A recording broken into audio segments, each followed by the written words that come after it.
Bupati Maluku Tengah dianugerahi tanda kehormatan Kampurui dari Sultan Buton.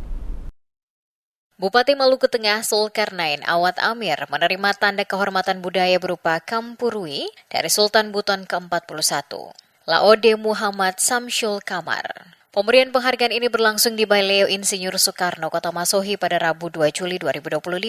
Dalam rangka pelantikan dan rapat kerja pengurus daerah Kerukunan Keluarga Sulawesi Tenggara atau KKST Maluku Tengah periode 2024 hingga 2029. Kampurui penutup kepala khas Buton yang disematkan langsung oleh Sultan Buton dan menjadi simbol penghormatan, persaudaraan, serta ikatan budaya antara masyarakat Sulawesi Tenggara dan Maluku Tengah. Bupati Zulkarnain mengaku terhormat atas kehadiran Sultan Buton dan Ketua Dewan Adat Kerajaan Kepulauan Muna yang menyebut momentum tersebut sebagai bentuk penguatan hubungan sejarah dan kekerabatan antara dua wilayah yang telah terjalin sejak lama.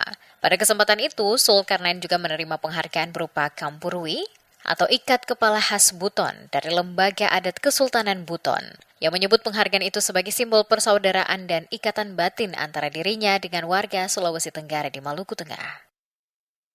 Melalui kesempatan ini, saya ingin menyampaikan rasa terima kasih dan penghargaan yang setinggi-tingginya kepada Lembaga Adat Kesultanan Buton atas kehormatan yang sangat besar kepada saya melalui pemberian Kampurui yang saat ini saya kenakan di kepala dengan penuh rasa hormat dan kebanggaan. Mengangkat tema bersatu dalam keberagaman, mempererat kebersamaan, berkontribusi untuk kebangkitan Maluku Tengah. Acara tersebut menekankan pentingnya menjaga kerukunan dalam masyarakat yang majemuk. Bupati Zulkarnain mengibaratkan keberagaman di Maluku Tengah sebagai pelangi yang justru menjadi indah karena banyaknya warna.